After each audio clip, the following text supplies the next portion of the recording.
happens. If you have not followed his Triple H Horse Racing podcast, you're missing out. It's one of the best podcasts in the country.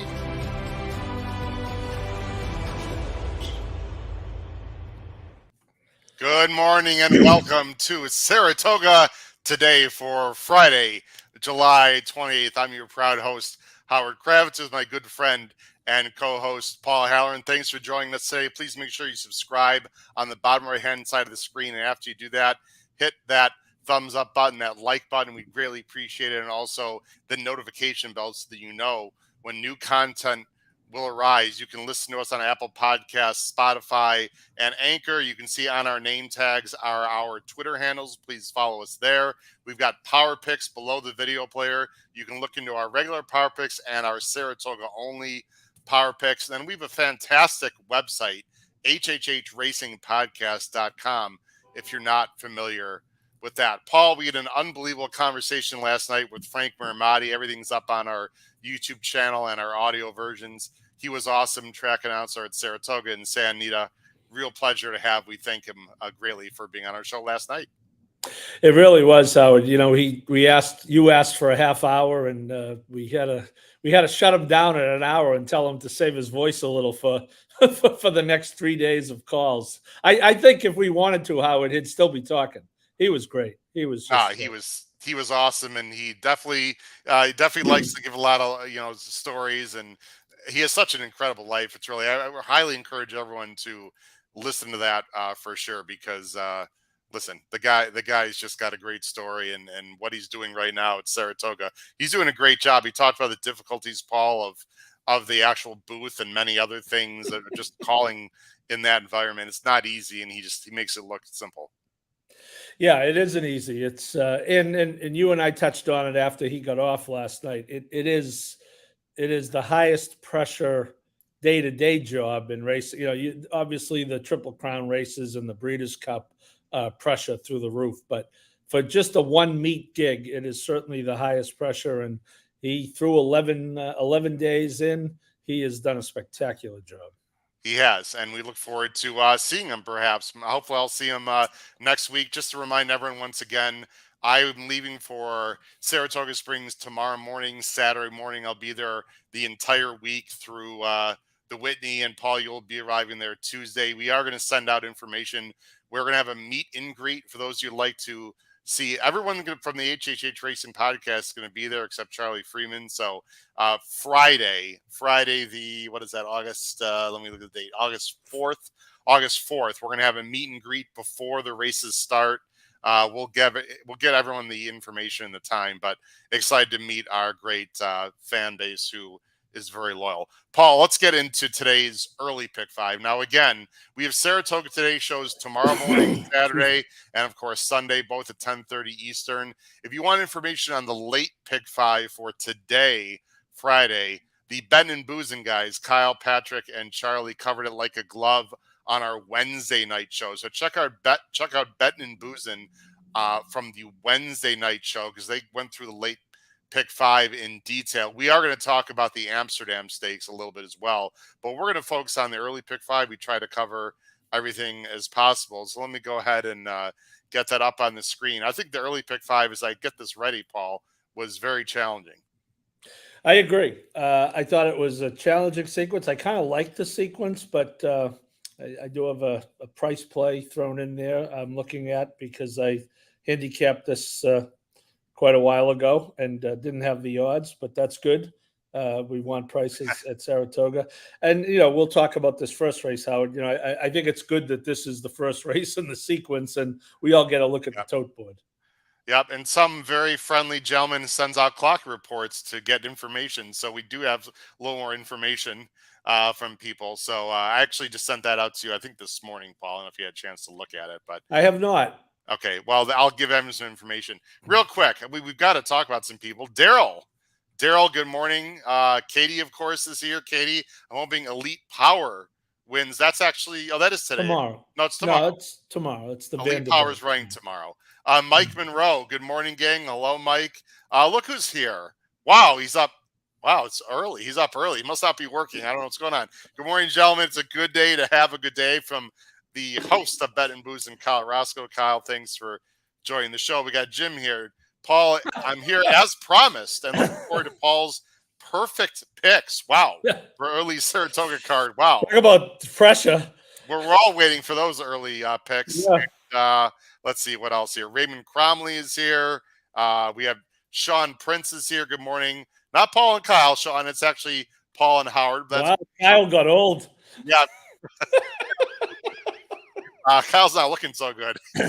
Anyway, all right, let's get to the picks. For people that are interested in my personal opinions on the late pick 5, got to get the Saratoga Power Picks. We have Saratoga only Power Picks, which are detailed full card information for Friday, Saturday, and Sunday. You can subscribe to those again starting next Monday through Thursday.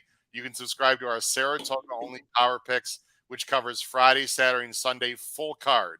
So again, all the information's out there, Paul. They just have to look into how to get it. But let's talk about this first race. And as we're doing that here, as I go full screen, and then we see the field. As I do that, and let me put up the banners also here. Here come the banners for the first race.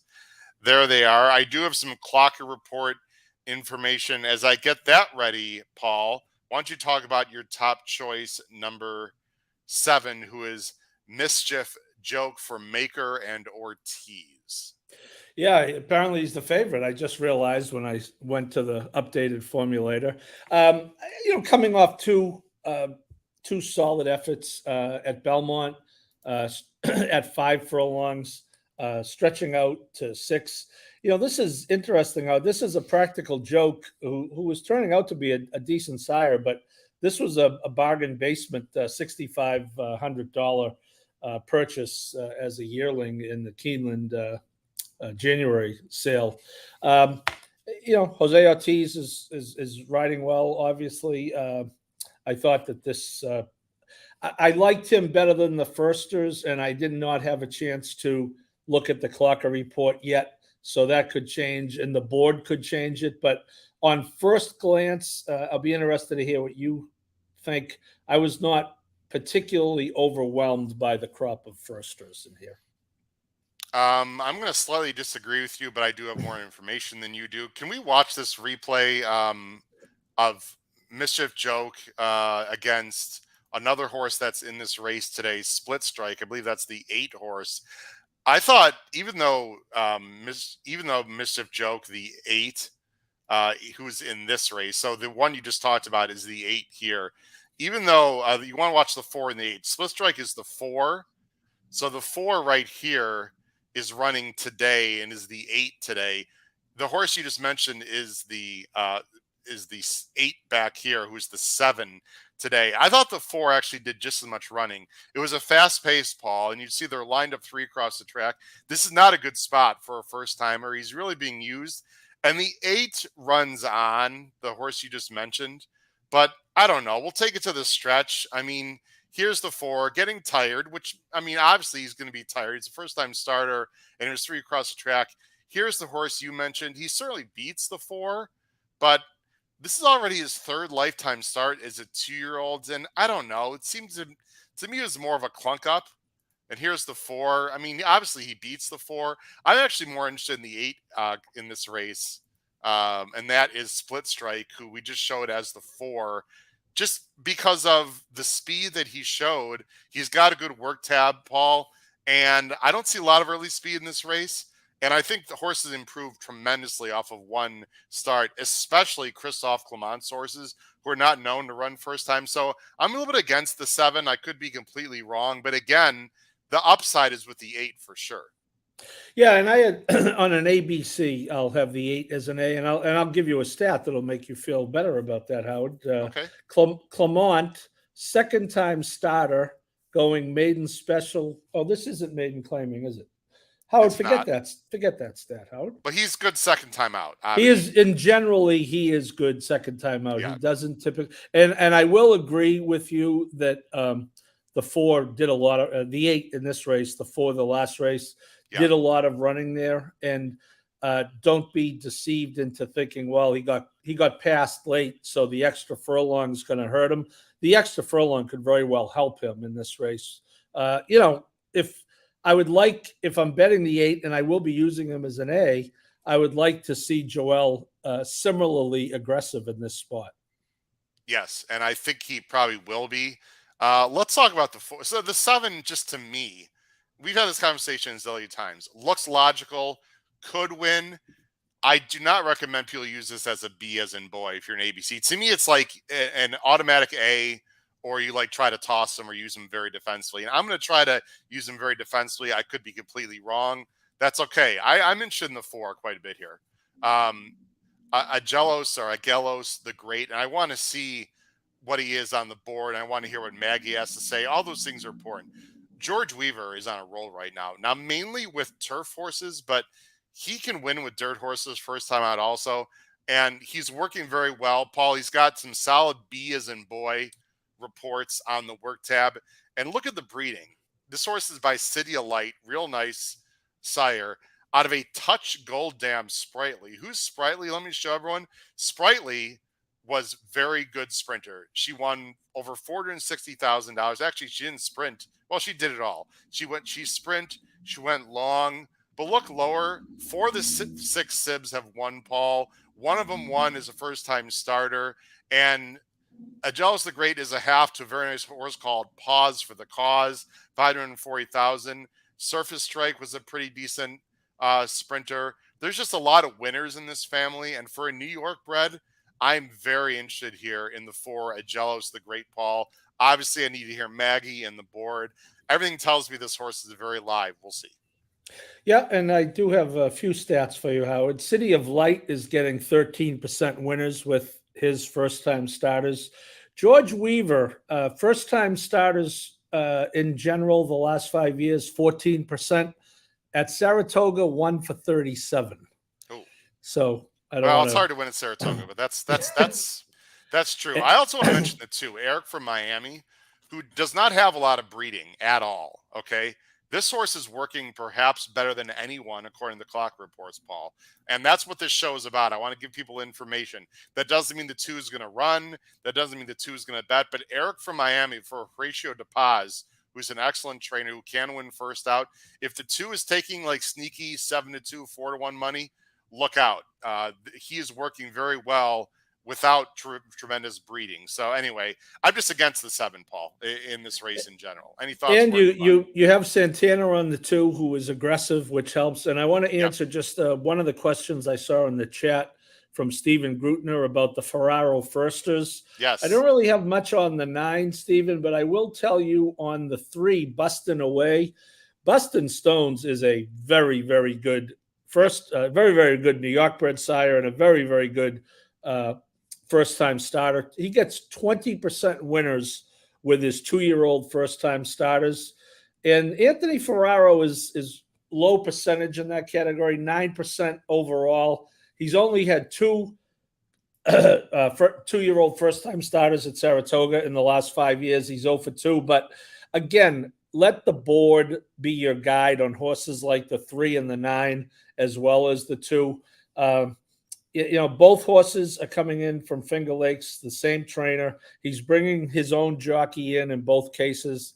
It's Kaibar Koer on the 8 and Perez, on the 2 and Perez on the 9. So, those are some numbers. I would always give a second look to a Bustin' Stones New York bred. He was very fast. If you want to talk about fast, Roddy Valenti had Bustin' Stones.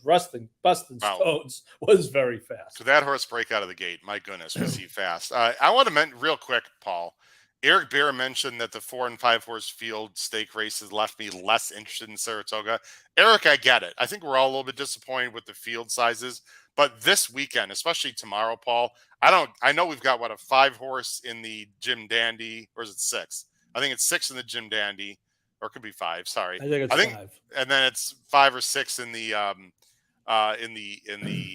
Vanderbilt. In the Vanderbilt.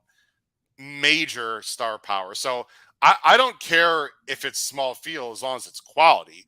What I don't like are small fields with 2 or 3 horses that can't win. And I don't need 10-horse fields where 4 of them can't win at all at 50 to 1. So I don't need fillers. I want quality.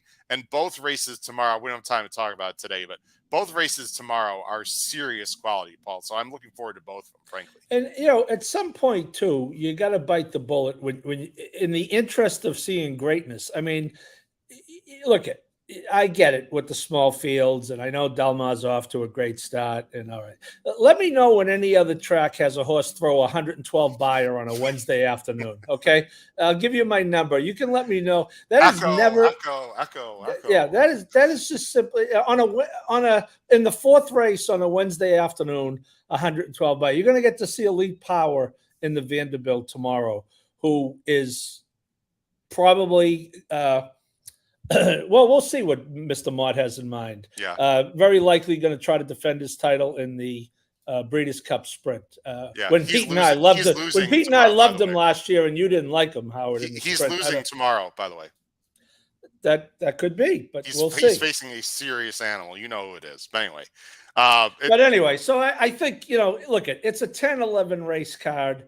All right. If you're that upset, go get yourself a beer and just watch a great horse run. Okay. There you go. Let's talk about race 2, Paul. Tough race here. 5 furlongs on the turf. It's an allowance optional 62.5. It's a field of 8. The Moorline favorite, which I don't understand at all, and I love David Aragona, but I don't get it, is the number 5 Artemis City Limits, 9-5 in the morning line. I don't have that horse anywhere. I actually saw him run in person last time at Canterbury. You are going with Fauci, who's off a layoff, but really the only horse in this race that is a confirmed closer. If he's ready, he's a major factor. Yeah, and well, let me say this about David Howard, first of all, and he doesn't need me to defend him, but his job is to predict what the public is going to do. Yeah, and the public would be completely wrong if they make this 5 the favorite. I can tell you that right now. And that will not be breaking news for the public to be. But he's coming off 5 stakes races. You got the 2 coming off the Jaipur, but the 5, I believe the 5 will be bet the favorite here. So you'll have a chance to make some money. It's IRED money, but I don't get it. Anyway, let's talk about even Fauci, more reason. Paul. Yeah, well, you hit it, Howard. I have in my notes here pace setup. I really am inclined in these turf sprints, especially up here. And, we've talked about this. It's important to remember that they come from Belmont where the turf sprints are 6 and 7. And up here, they're 5 and 5.5. And it's a huge difference. And in these 5.5 furlong turf sprints, typically, not all the time, but typically it is an absolute cavalry charge. And I believe more often than not, you're going to see a closer have a real good chance. And I think Fauci in this spot, as you said, he has the chance to come off the pace. He's run the last 2 times. The Thin White Duke did not run well. No, I think it was Wednesday. Yeah. But Thin White Duke is a good New York bred stakes horse, is running open company. This is strictly for me a pace play where I think that Antonacci is 50%, 2 for 4 off to a good start. I think the 8 is going to have the pace in his favor, the race flow in his favor. I agree. I don't have a real strong opinion in this race. And by the way, please hit that like button. We've got literally hundreds of people watching. So please smash that thumbs up button below the video player there on YouTube. We greatly appreciate it. Paul, I don't have a real strong opinion. I thought there's a decent amount of speed. I'm going with a little bit of a flyer here. The number 6 Super Success is improving. I want a horse that is improving. Tyler Gaffleon won. I think he won 2. Was it yesterday or Friday? Maybe Wednesday. I think he had 3 yesterday. If I'm not mistaken. Okay, so he's hot. He's hot. He's starting to pick up the pace. I like the fact that he came from behind last time and ran well against Outlaw Kid, who didn't run great, I believe. And the days get all mixed up, don't they? Outlaw Kid ran in a tough turf sprint. But anyway, he's coming out of a tough race. This is not my strongest opinion, but I'm going to try Super Success. I've got Fauci second. We both might have King Angelo a little bit low in our picks. Actually, you've got him second. So is he better on turf is one of my questions. I do like Abreu, and I do like his mini layoff. And I don't mind the rail, although the rail's not necessarily good in turf sprints. But let me just say this, Paul. The rail is out now a little bit, and if you pay attention carefully, the more the rail is out, the better the inside is. And not only that, the closer you need to be up front. It is harder to close when the rail is out. It's an absolute fact. And I think, remember that one in the last race yesterday, won at Saratoga. I can't remember the name, but he was sort of a one for, and Rosario gave that one a great chip from the inside. So King Angelo is logical too. Yeah, and one thing to understand about these running lines, obviously you get to a point in the calendar year where New York is not able to run turf races because of the weather. So you either ship, if you have a turf horse, you have three options. You ship down south, you give them the winter off, or you stay in New York and run on dirt. And that'll change when Belmont has synthetic. There'll be more staying and running on synthetic. Yep. But so that's why, I wouldn't be alarmed about, well, they thought he was a dirt horse. No, there was no turf to run on in New York in the wintertime. Right. I think the horse is consistent, 13 out of 17 on the board. I got him second. I'll probably be playing him underneath, probably more of a B-type play in an ABC pick 5 grid. But I certainly think he's among the top contenders here. If I use Artemis City Limits, it's a C at most, and we're going to move on here, Paul. But the horse has done no running. I was there. I saw him in person in Canterbury. At Canterbury, didn't really run. I mean, he was used early. I guess it's going to be IRAD money. I guess he can win. I mean, he's got a ton of backlash. He's just not the same, Paul. And unless a bunch of horses don't fire, I don't like this horse at all. I mean, not at all. I don't care if it's IRAD or you or me on this horse. Well, again, I hear you. He did no running in the last two. Go 3 back, and he beat Caravel by 6 lengths, who's the best turf horse in the turf sprinter in the country. Lost Caravel, yeah. You said beat Caravel. Right. We know what you mean. I meant my point was this. The running lines of Caravel, and Golden Pal, 3 in a row, are going to take my. I hear you, I will be. He's a B or C for me. He is the horse in the if you're betting the race individually, and I use this term a lot, he is the horse you're supposed to try to beat, especially as a favorite. And I do think, again, with the Caravel lines and Golden Pal and IRAD and the stakes races, I think he is going to be bet. I agree with you. He will be bet. He'll just not be on many of my tickets. Paul, let's go to race 3. Race 3, see our picks on the bottom of the screen. This is a maiden claiming 75,000 on the turf mile. It's on the inner turf. The rails are out. You definitely want to be up closer, ideally. It's a pretty big field here. The morning line favorite is the, not the rail horse, the one horse who's popping from the 5 gate, St. Benedict's Prep, named after school, I'm sure. Chad Brown, Manny Franco. Look at this, Paul. Can you believe this, Paul? The 8, who's 15 to 1. 15 to 1 morning line trope for Motion and Gaffleone and Paul Halloran. We are both going with a bomb in this race. I love it. We are swinging for the fences. Sure are. And we did not, folks, this is not a shtick. We did not talk about this. That's literally Paul's real reaction. He had no idea I was going with the 8. What do we like about this horse? A little red feather racing. I like that.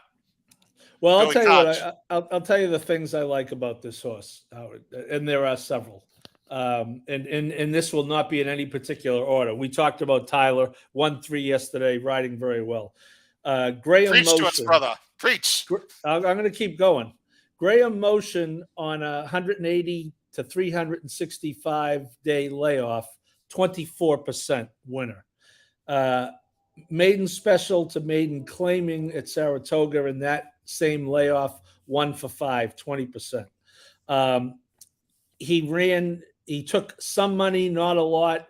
That was just kind of get him a start. It's a long layoff, but Graham Motion is not a trainer who sends his horse to the track not ready to run.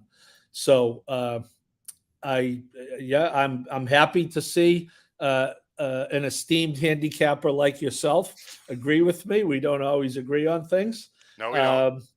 But it's Little Red Feather is our friend Billy Koch, and of course Mataket is a great outfit, Saul Cumin. So yeah, this is a definite price play for me, and maybe we can get a price home. Kyle Roscoe also likes this horse. He's got this horse, I think he said, on top. Wow.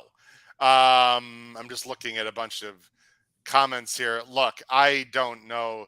Mike Mazzaferro says he scratched This, after all that. today, or does that mean he was a vet scratch before? I'm not sure. Well, we're going to check, Howard. The scratches should be in. The 8 is scratch. Fire.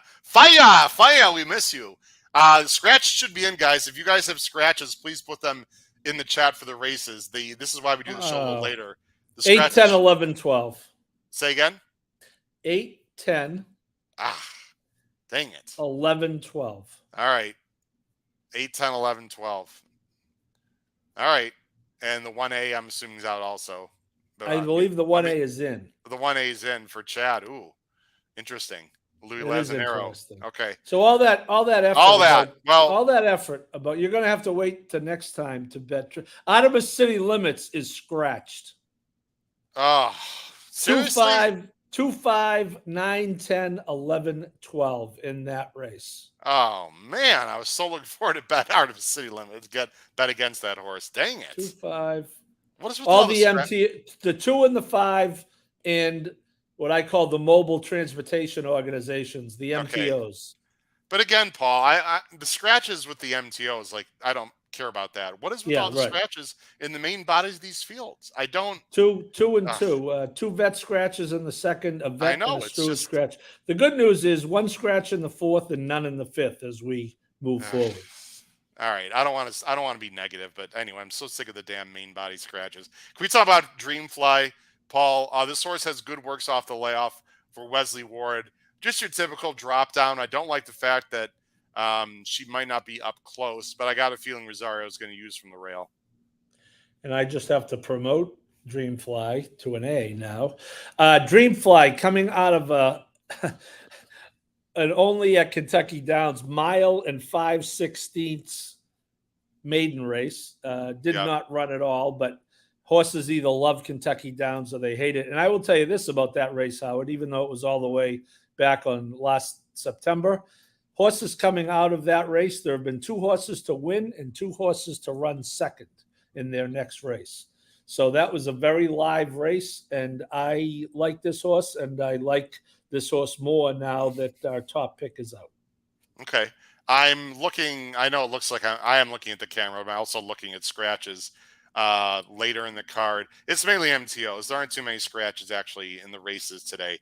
I just don't like when there are a lot of scratches in main bodies of field. Call me crazy. I don't know. I think 2 can win. I've got, who do I have? I've got the 5 in third. I thought this horse was actually a little bit. Do I have the 5 third? I guess I do. I do have the 5 in third. I think this horse had some turf breeding. I think. Why did I like this horse?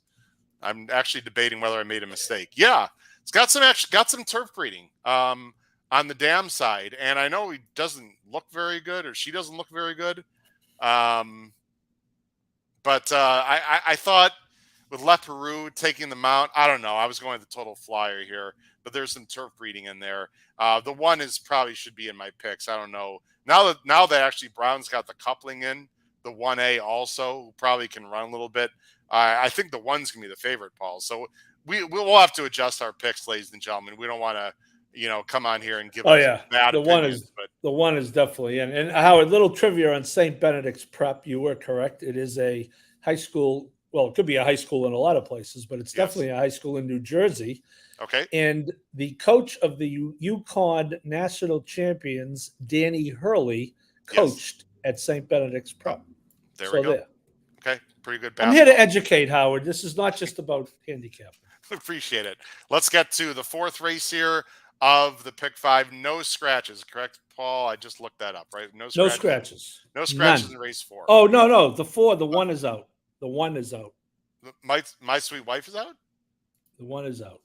Oh, he is. She. Yeah. Oh. That was a power pick play for me. Okay. Well, that's very interesting to me, actually. Okay. So obviously ignore the picks on the bottom of the screen, but this is 6.5 furlongs for the girls, 4-year-olds and up, 40,000 claimers. It is a field of 8 now because the number 1, My Sweet Wife, is scratch. There's a big Moline favorite here, Paul. And I have a very strong opinion, and I mean a real strong opinion. And we could not be more different in our opinions of this race. The number 9, Quick Money, is 7-5 morning line for Rice and Ortiz. That combination's been on an absolute roll. That is who you're going with. But I have some reasons to not play this horse. But talk about the 9, obviously, speed of the speed. Yeah, speed. Great spot for Jose to just kind of take everything in, especially at 6.5. I like being outside at 6.5 and 7. Lost to a horse last time named Headland, who is also runs for Linda and won at Saratoga last Friday. Headland came back to win off of that race. These horses that Linda has claimed in Kentucky have worked out extremely well for her. Hats off to her for digging deep and finding these horses. Now again, you could say, well, she claimed this horse for 50 and she's running her for 40.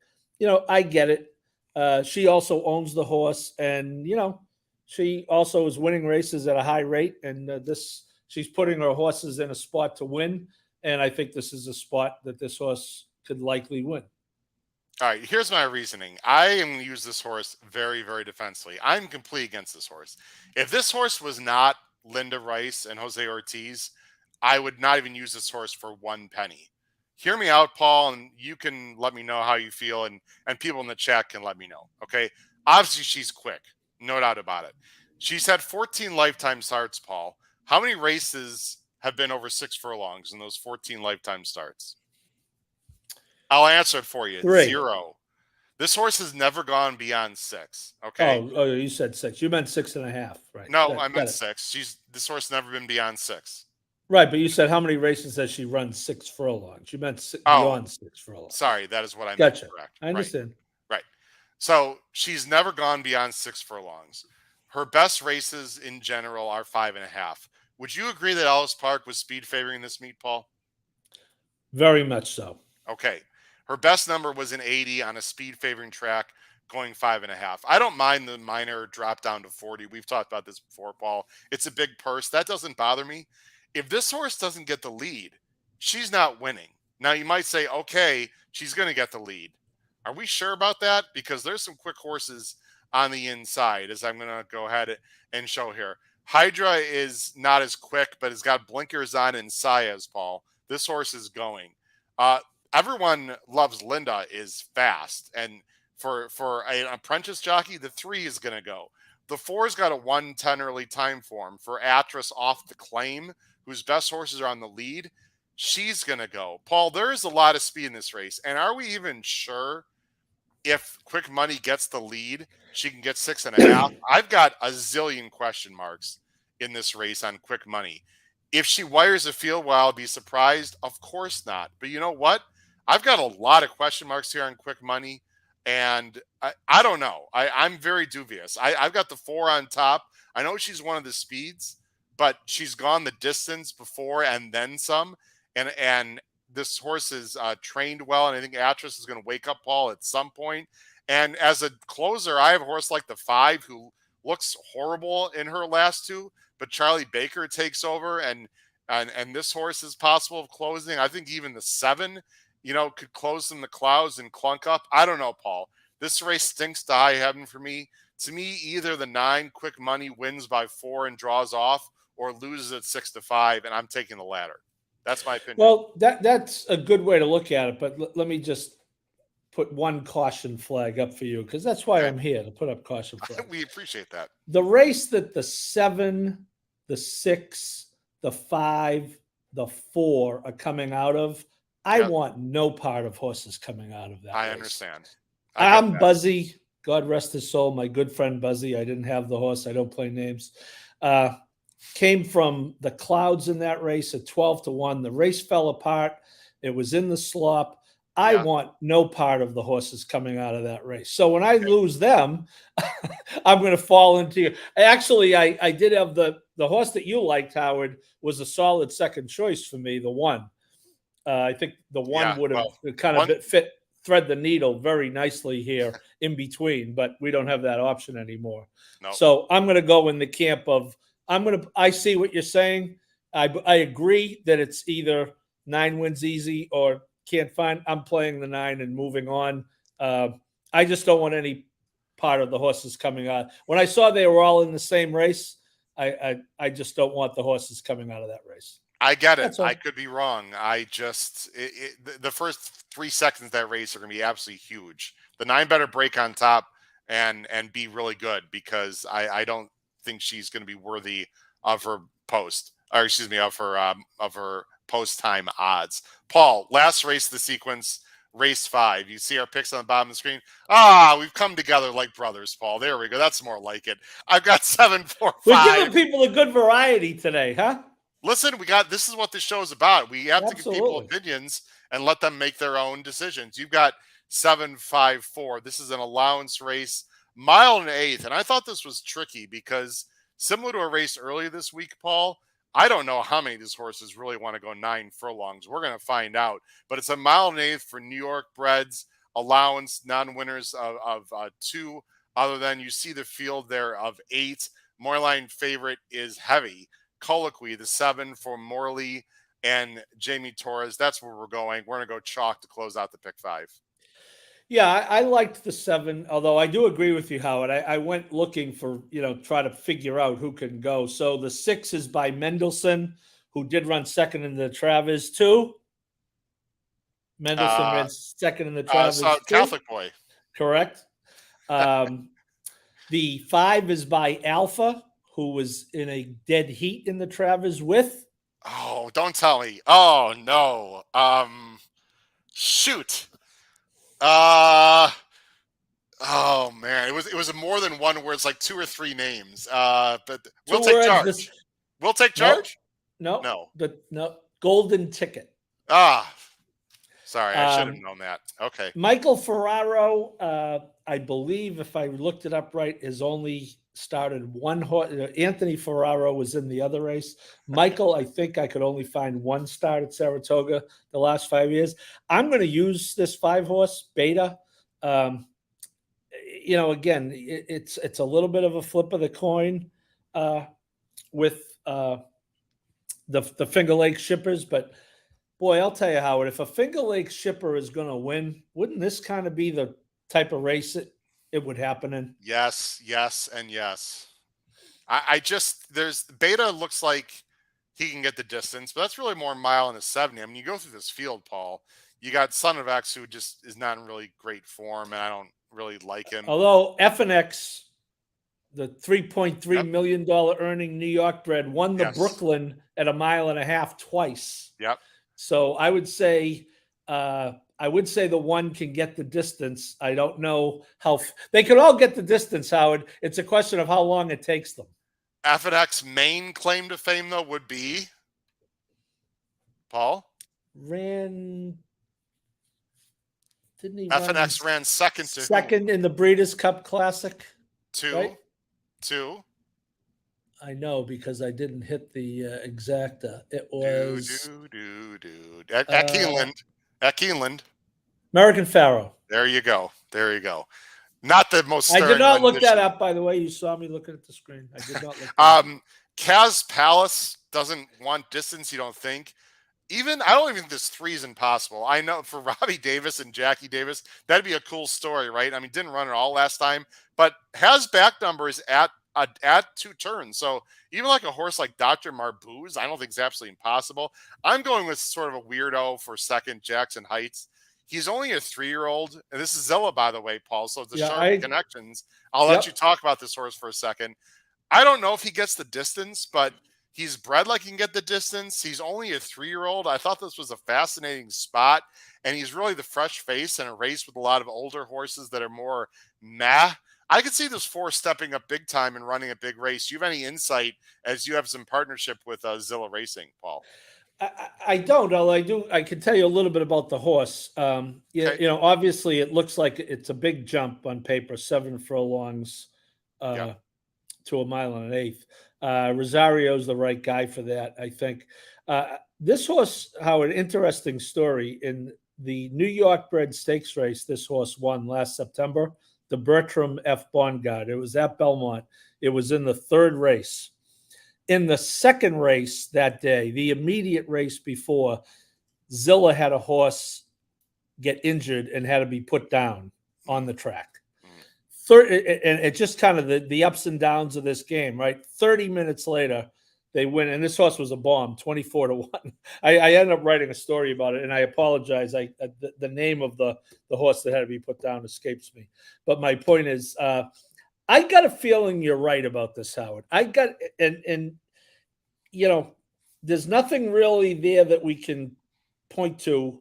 I think the horse can get the distance. I don't have any really solid evidence other than you go, his sire is curling, which helps. And on the dam side, a Sadler's Wells mare, and obviously Sadler's Wells is a distance turf horse. So I am with you on this horse, Howard, not because of the Zilla connection, just because I think the race is wide open. I think he'll get the right trip. I think he can get the distance. There's a lot of I thinks here, but yeah, I am going to use the 7 as an A here, and I actually might use both the 4 and 5 here. I might try to go heavy A's to close this sequence. That's what and we'll just close the show here. We don't give tickets on the show. I have tickets on the Saratoga Power Picks. And again, if you're interested in Friday, Saturday, Sunday full card information, you need to subscribe to our Saratoga Power Picks, which is on our website, hhhracingpodcast.com. As we close the show here, Paul, again, we don't talk about ticket construction in particular, but I'll just give my 2 cents. If I had to single in this sequence, I think I'd signal Colloquy. To me, Colloquy is the most likely winner, the 7 we just talked about. I want no piece of Artemis City Limits. Quick Money obviously can win, but I'm against her, the number 9 in the race 4. To me, it's a lot of spreading early and hoping Colloquy wins, and I would back up with Jackson Heights and maybe that 5 horse a little bit, Paul. But I think it's a tough sequence in general, a fun sequence. Yeah, I'm disappointed. Jeff Amster, Rockets Red Glare. Thank you, Jeffrey. Jeffrey's the best. Rockets Red Glare was the Zilla horse that, in fact, one of my friends was one of the part owners of that horse. Yeah, I'm going to go Quick Money as my lone A in that race, Howard. So hopefully one of us will cash. And same theory though. We agree that you gotta be narrow somewhere. And I think all your points about that race are good points. I'm just against the other horses, so I'm going to go. But let me say this, and Andy Sherling used the terminology on the air yesterday. Linda / Jose, there will be a regression to the mean here. I mean, Linda, God, no one's a bigger fan, but to win at that pace over 40 days is very, very difficult, especially if your name's not Pletcher or Brown, right?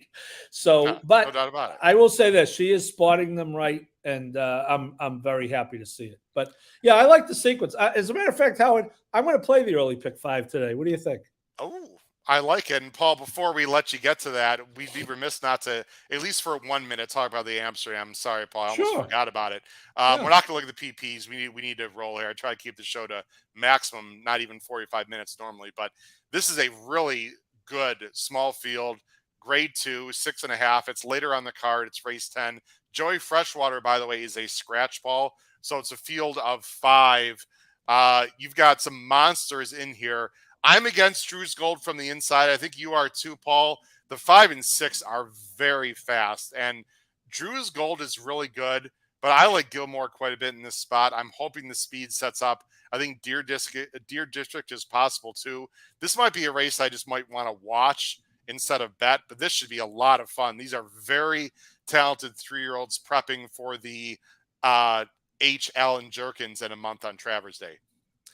Yeah, I think you and I, because we don't have enough work to do, we were both in the chat on Kyle's show the other night. We don't have enough to do on our own, but we like to support. I feel that we have an obligation to nurture the next generation of degenerates. I think that is I take that observation very seriously. I was thrilled when Patrick was at Belmont Park with us. I look forward to meeting Charlie. And I got to tell you, this isn't good for Charlie, but Charlie, who's probably about 20, what's Charlie? Just 20, turned 21.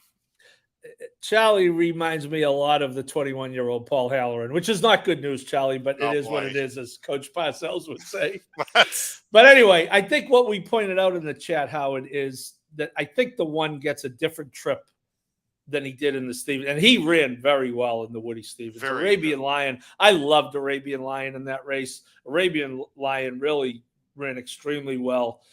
I think this horse gets a different trip. Having said that, and Jose Gomez did nothing wrong last time, but it's not going to hurt you to go from Jose Gomez to Jose Ortiz. I'm with you, Howard. I think we both landed. I think you might like I like the 4. Yeah, that's all I got. I think you like the 4. Although I will tell you, this Rivet is a handful. Again, the Ellis Park, you mentioned it, speed, but this horse was the Chick Lane, which was a decent race. I mean, this horse is really in form. Paul, New York Thunder is quicker. To me, New York Thunder is even quicker. Well, that would be important for if you want to try to beat Rivet. I think that Gilmore gets the right trip for Brendan Walsh, who is high percentage, tremendous guy, tremendous trainer. Won a race yesterday. My play here is against the 1, although he's done nothing wrong. No, it should be a great race. I hope that Gilmore's not too far back. Richard Avalar. Richard wants to, he's poking me about Go Rocket Ride. Still, he did that Thursday. Richard, let it go. The race was a week ago now, Richard. You know what I put in the chat last night? It's too bad we won't find out because he's not going to come to run in the Grade A Travers. Nope, he's not. Well, so we'll have to wait and see. We'll have to wait till the Breeders' Cup or whatever. Paul Allen, great job, sir. I appreciate it. We got a big day, big weekend. Again, Saratoga Today, tomorrow morning, Saturday, 10:30 a.m. Eastern, Sunday morning, 10:30 a.m. Eastern. I'll be at Saratoga tomorrow. Paul, you're going to be at Saratoga on Tuesday. Let's have a great week, man. Hopefully the weather's going to cooperate, but either way, I know it's going to be a blast for sure. For my co-host, Paul Halloran, this has been host Howard Kravitz for Saratoga Today, Friday, July 28th. Crush your bets at Saratoga. Take care, everyone. Have a great day. Bye-bye.